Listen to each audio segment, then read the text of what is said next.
Biden کی کوئی مرضی نہیں ہے، دنیا میں طاقت کی زبان چلتی ہے، مسلمان اٹھ کے کھڑے ہو جائیں، 2.25 ارب مسلمان ہیں، حد ہو گئی، ایک اتنا سا ملک ہے۔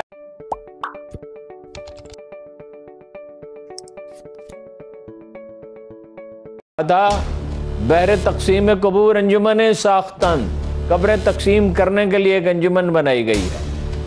6% ان کی جگہ تھی، 50% ان کو دے دی، اور اب بتدریج یہ صورتحال ہے کہ 6% فلسطینیوں کے پاس ہے، اور وہ بھی ان سے چھیننے کی کوشش کی جا رہی ہے، جا رہا ہے۔ اس کی دو وجوہات ہیں، دونوں میں عرض کرتا ہوں۔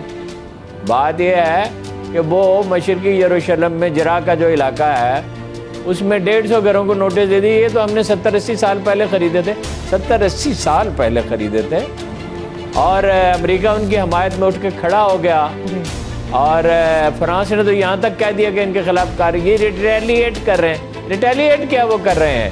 انہوں نے ان کی 94% زمین پہ قبضہ کر لیا ہے، ایک ناجائز ریاست ہے، اور ایک بے حسی ہے مسلمانوں کی۔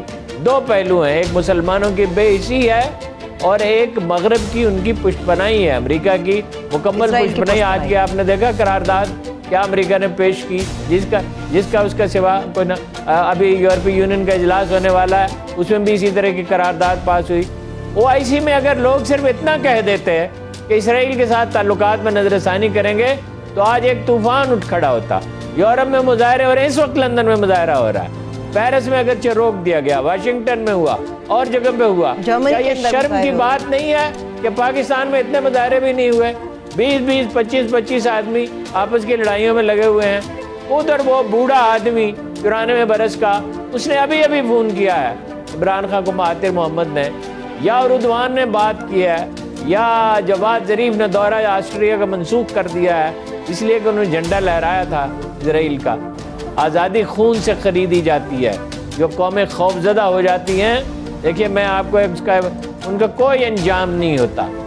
دیکھیے فساد تو کوئی اچھی چیز نہیں ہے، جنگیں اچھی چیز نہیں ہے، لیکن خوف سے بدتر تو کوئی چیز نہیں۔ نہ آزادی فکر ہے عرب ملکوں میں، نہ کوئی فری پریس ہے، نہ کوئی عوامی امنگوں کا احترام ہے، اور ساری دولت کے انبار کے باوجود نہ کوئی فوج ہے۔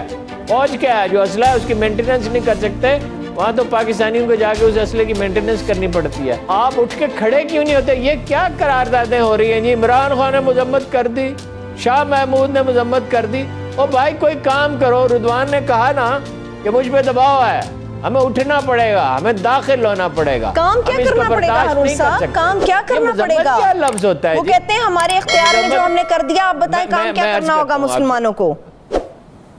نہیں، یہ ٹھیک ہے، عمران خان کا رول پازیٹیو ہے، پاکستان کا رول بحیثیت عرب ملکوں سے تو بدرجہ بہتر ہے، لیکن کام کرنا پڑتا ہے۔ اللہ کے رسول نے کہا انیشیٹو لینا پڑتا ہے۔ زندگی ایک سواری ہے، اس پہ سوار ہو جاؤ، ورنہ یہ تم پہ سوار ہو جائے گی۔ یہی مسلمان تھے نا جنہوں نے یہ سارا علاقہ فتح کیا تھا۔ کتنی فوج تھی؟ 9000 فوج کے ساتھ، 9 بھی نہیں 8000 فوج کے ساتھ دمشق فتح کیا تھا۔ یہی لوگ تھے نا۔ یہ موت کا خوف ہے، یہ اندر سمٹے اور سکڑے ہوئے ہیں، یہ احساس کمتری ہے۔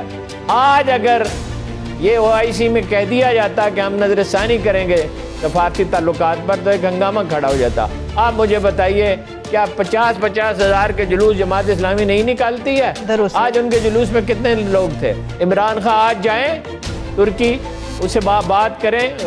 میرا خیال ہے اسی سلسلے میں بات کی ہے انہوں نے، اسی موضوع پر رضوان نے، اپنا مہاتیر محمد نے، اور کیا، اور یہ پریشر بلڈ کریں کہ جی ہم انہیں دوائیں بھیجنا چاہتے ہیں۔ خدا کے بندو، کم از کم ان کو دوائیں ملیں، انہیں خوراک ملے۔ پانی کا کرائسس ہے، بجلی کا کرائسس ہے، آپ بجلی تو انہیں نہیں